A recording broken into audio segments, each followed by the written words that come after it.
আউযু বিল্লাহি মিনাশ শাইতানির রাজিম। বিসমিল্লাহির রহমানির রহিম। পরম করুণাময় আল্লাহর নামে শুরু করছি। এখন যে বিষয়টা আপনাদের সামনে আমি উপস্থাপন করব, সুন্দর আচরণ, সুন্দর ব্যবহার, সুন্দরভাবে কথা বলা, এটা যে কতটা ফজিলত, কতটা সওয়াবের কাজ, এগুলো আমরা অনেক সময় জানি না। এখন যে বিষয়টা আপনাদের সামনে আমি উপস্থাপন করব, মানুষের সাথে সুন্দর ব্যবহার করা, সুন্দর আচরণ করা, মানুষের সাথে ভালো কথা বলা, ভালো ব্যবহার করা, এই বিষয়টা হাদিস কোরআন থেকে আলোচনা করব ইনশাল্লাহ। আল্লাহ পাক কোরআনে কারিমের ভিতরে বলেন, ওয়া ইবাদুর রহমানিল্লাযীনা ইয়ামশুনা আলাল আরদি হাওনা ওয়া ইযা খাতাবাহুমুল জাহিলুনা ক্বালু সালামা।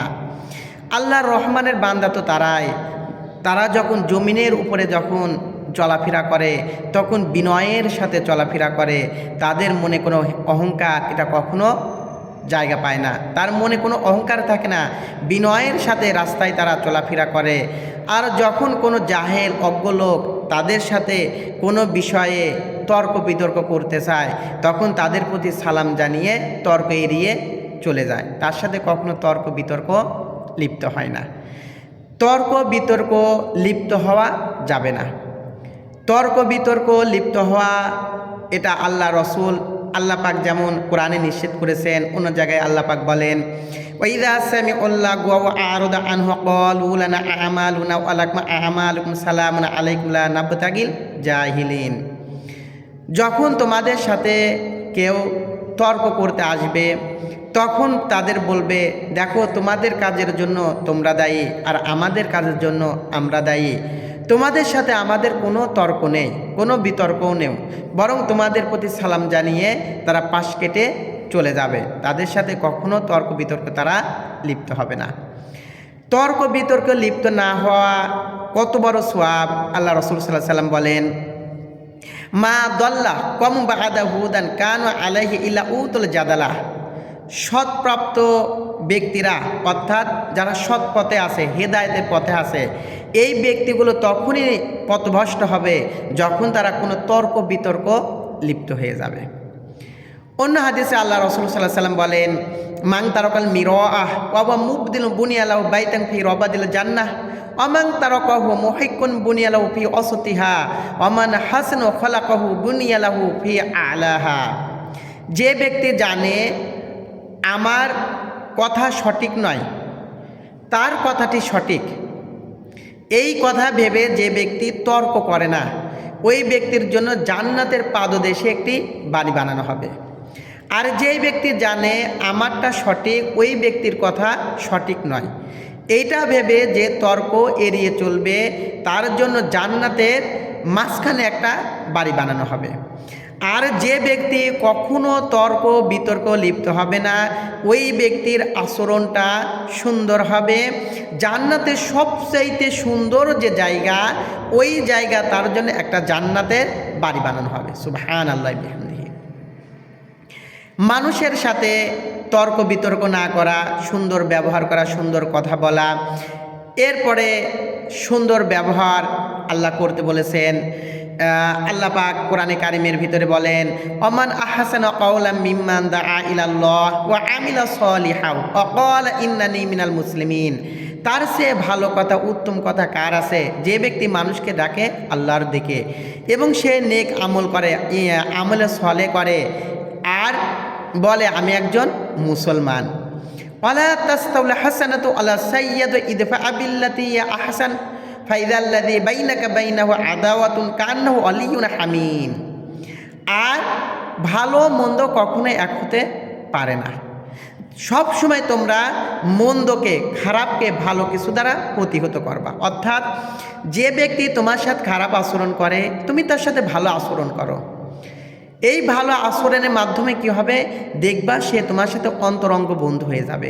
যে কিরে, আমি তার সাথে এত খারাপ আচরণ করি, আর তারপরে এই মানুষটা আমার সাথে কত সুন্দর, কত ভালো ব্যবহার করে। হয়তো সে তার একসময় নিজের ভুলটা বুঝতে পারবে এবং চেষ্টা করবে আমি তার সাথে ভালো ব্যবহার করি, সে আমার সাথে ভালো ব্যবহার করতেছে। আর এইটা যারা করবে অমাই লাক্কাহা ইল্লাল্লাযিনা সাবারু, এই গুণের অধিকারী তো তারাই হতে পারে যারা মহা ধৈর্যশীল। অর্থাৎ একজন আমাকে কুটু কথা বলবে, খারাপ কথা বলবে, আর এই খারাপ কথাটা যখন আমি মেনে নেব তখন আমার মধ্যে ধৈর্য থাকতে হবে। তার মানে যে ব্যক্তি ধৈর্য ধারণ করতে পারবে বা মেনে নিতে পারবে, ভাবতে হবে সে একজন ধৈর্যশীল মানুষ। আর শুধু তাই নয়, অমা ইলাক্কাহা ইল্লা যু হায্যিন আযীম, এবং সে একজন কি মহা সৌভাগ্যবান মানুষ। সুবহানাল্লাহ। যে ব্যক্তি এইরকম সুন্দরভাবে মানুষের সাথে ভালো ব্যবহার, ভালো আচরণ যারা করতে পারে। অন্য হাদিসে রাসূলুল্লাহ সাল্লাল্লাহু আলাইহি সাল্লাম সুন্দর ব্যবহার, সুন্দর আচরণ সম্পর্কে বলেন, মা মিন শাইইন ইউদাউ ফিল মিজানি আথকালু মিন হুসনিল খলাকি ইন্না সাবল হুসনিল খলাকি লা ইয়াবলাগু বিহি দারাজাতি সাওমি ওয়াস সালাতি। রাসূলুল্লাহ সাল্লাল্লাহু আলাইহি সাল্লাম বলেন, কিয়ামতের দিন মিজানের পাল্লায় সবচাইতে ভারী হবে ওই আমল যার আচরণ সবচেয়ে সুন্দর। সুবহানাল্লাহ। দেখেন, নামাজ, রোজা, হজ, যত ইবাদত আছে সবার চাইতে বেশি সওয়াব, মানে ওজনে ভারী হবে ওই আমল যার আচরণ সবচেয়ে সুন্দর। আর সুন্দর আচরণের কারণে প্রতিদিন নফল রোজা, নফল তাহাজ্জুদের যে সওয়াব, এটা তার আমলনামা প্রতিদিন হতে থাকবে। সুবহানাল্লাহ। অন্য হাদিসে রাসূলুল্লাহ সাল্লাল্লাহু আলাইহি সাল্লাম বলেন, ইন্না মিন হাব্বাকুম ইলাইহি আকরাবিকুম মিন্নি মাজলিসান ইয়াউমুল কিয়ামাতি আহসান আখলাকান ইন্না আবগাদাকুম ইলাইহি আফআদাকুম মিন্নি মাজলিসান ইয়াউমুল কিয়ামাতি সারসানুনাল মুতাসাদ্দিকুনাল মুতাফাক্কিহুনা। রাসূলুল্লাহ সাল্লাল্লাহু আলাইহি সাল্লাম বলেন, কিয়ামতের দিন আমার সবচেয়ে কাছে হবে, আমার কাছে থাকবে, আমার আপন হবে, আমার সবচেয়ে প্রিয় হবে ওই ব্যক্তি যার আচরণ সবচেয়ে সুন্দর। সুবহানাল্লাহ। আর আমার দূরে থাকবে, আমার অপ্রিয় হবে, আমার কাছে সে আসতে পারবে না ওই ব্যক্তি যার আচরণ সবচেয়ে খারাপ, যার আচরণটা সবচেয়ে খারাপ। এবং যে ব্যক্তি কথা বলে আর ওই কথার মধ্যে বংশগর্ব, অহংকার প্রকাশ পায়, ওই ব্যক্তি আমার সবচাইতে দূরে থাকবে। নাউজুবিল্লাহ মিন যালিক। আল্লাহ আমাদেরকে এই বিষয় থেকে দূরে থাকার তৌফিক দান করে, আমিন। রাসূলুল্লাহ সাল্লাল্লাহু আলাইহি সাল্লাম এমনকি কোরআনে কারিমের ভিতরেও রাগ নিয়ন্ত্রণ করার কথা বারবার আছে। আল্লাহ পাক বলেন, আল্লাযীনা ইয়াজতানিবুনা কাবাইরাল ইসমি ওয়াল ফাওয়াহিশা ইযা মা গাদিবুহুম ইয়াগফিরুন। মুমিন ব্যক্তি তো তারা যারা অশ্লীল কাজ বর্জন করে, কবিরা গুনাহসমূহ বর্জন করে, আরও যখন রাগ হয়, রাগের সময় তার রাগটা নিয়ন্ত্রণ করে। আল্লাহ পাক অন্য জায়গায় সূরা ইমরানের ভিতরে আছে, ওয়াসারিউ ইলা মাগফিরাতিম মির রাব্বিকুম ওয়া জান্নাতিন আরদুহাস সামাওয়াতুল আরদু উইদ্দাত লিল মুত্তাকিন। তোমরা আমার জান্নাতের দিকে দৌড়াও, যে জান্নাতের বিশালতা, প্রশস্ততা আসমান জমিনের চেয়েও অনেক বড়, যা আমি উইদ্দাত লিল মুত্তাকিন, যা আমি মুত্তাকিদের জন্য রেখে দিয়েছি। আল্লাযীনা ইনফিকুনা ফিস সাররাই ওয়াদ দাররাই ওয়াল কাযিমিনাল গায়য ওয়াল আফিনা আনিন নাস আল্লাহু ইউহিব্বুল মুহসিনিন। যাদেরকে আমি অর্থ সম্পদ দান করেছি, এই অর্থ সম্পদ তারা আল্লাহর রাস্তায় ব্যয় করে। এরপরে কি করে? অর্থ সম্পদ আল্লাহর রাস্তায় ব্যয় করে, মানুষকে বেশি বেশি ক্ষমা করে, এবং রাগের সময় তার রাগটা কি করে? নিয়ন্ত্রণ করেন। আল্লাহ পাক এই সকল বান্দাদেরকে ভালোবাসেন।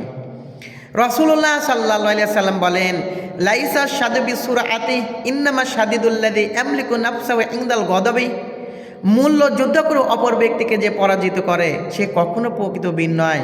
প্রকৃত বীর তো ওই ব্যক্তি যে ব্যক্তি রাগের সময় রাগটা নিয়ন্ত্রণ করতে পারে।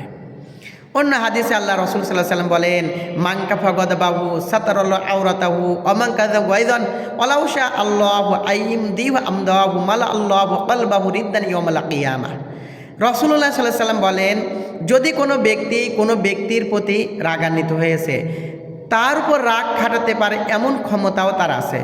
আর ওই ব্যক্তি যদি তার উপর রাগান্বিত না হয়ে তাকে যদি ক্ষমা করে দেয়, আল্লাহ পাক কিয়ামতের দিন তার মনটাকে প্রশান্ত লাভ করে দেবেন। সুবহানাল্লাহ। মানুষ যখন অস্থির থাকবে কিয়ামতের দিন, আল্লাহ পাক তার মনটাকে প্রশান্ত লাভ করাবেন এবং তার সন্তুষ্ট মনে আল্লাহ তাকে জান্নাতে দান করবেন। সুবহানাল্লাহ।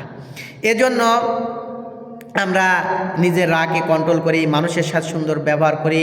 ওয়াকুলু লিন্নাসি হুসনা, তোমরা যখন কথা বলবা হাসি খুশিভাবে মানুষের সাথে কথা বলবা, তোমাদের কথার ভিতর যেন হাসি খুশি থাকে, সুন্দর ব্যবহার থাকে।